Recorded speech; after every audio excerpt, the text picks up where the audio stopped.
দ্বিপাক্ষিক কিছু সৌজন্য কর্মসূচিতে অংশ নেওয়ার অংশ হিসেবে অনুষ্ঠিত হচ্ছে। বিশ্বমঞ্চে দীর্ঘ সময় ধরে সমাদৃত এই ব্যক্তিত্ব ক্ষমতা হস্তান্তরের পর আবারও তার বৈশ্বিক মানবিক ও সামাজিক কার্যক্রমগুলোতে নিবিড়ভাবে মনোযোগ দিচ্ছেন। 2024 সালের জুলাই আগস্টের ছাত্র জনতার ঐতিহাসিক ও রক্তক্ষয়ী গণ অভ্যুত্থানের মুখে তৎকালীন আওয়ামী লীগ সরকারের পতনের পর দেশ এক চরম শাসনতান্ত্রিক শূন্যতায় পরিণত হয়। সেই ক্রান্তি লগ্নে ছাত্র জনতা ও রাজনৈতিক দলগুলোর ঐক্যমত্যের ভিত্তিতে রাষ্ট্র সংস্কার এবং একটি অবাধ ও গ্রহণযোগ্য নির্বাচন অনুষ্ঠানের গুরুদায়িত্ব কাঁধে নেন অধ্যাপক ডক্টর মোহাম্মদ ইউনূস। 2024 সালের 8 আগস্ট তিনি অন্তর্বর্তীকালীন সরকারের প্রধান উপদেষ্টা হিসেবে শপথ গ্রহণ করেন।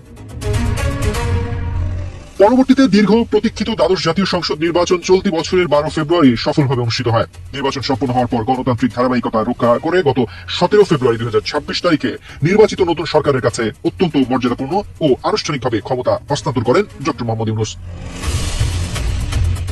দায়িত্ব ছাড়ার পর থেকে তিনি ঢাকার মিরপুরে অবস্থিত ইউনূস সেন্টারে তার নিয়মিত দাপ্তরিক কার্যক্রম পরিচালনা করছিলেন। ক্ষমতা হস্তান্তরের প্রায় 3 মাস পর এটি তার প্রথম দীর্ঘ বিদেশ সফর। আন্তর্জাতিক পরিমণ্ডলে তার এই সফরকে বেশ তাৎপর্যপূর্ণ মনে করছেন রাজনৈতিক ও কূটনৈতিক বিশ্লেষকরা। আগামী কয়েক সপ্তাহে ইউরোপের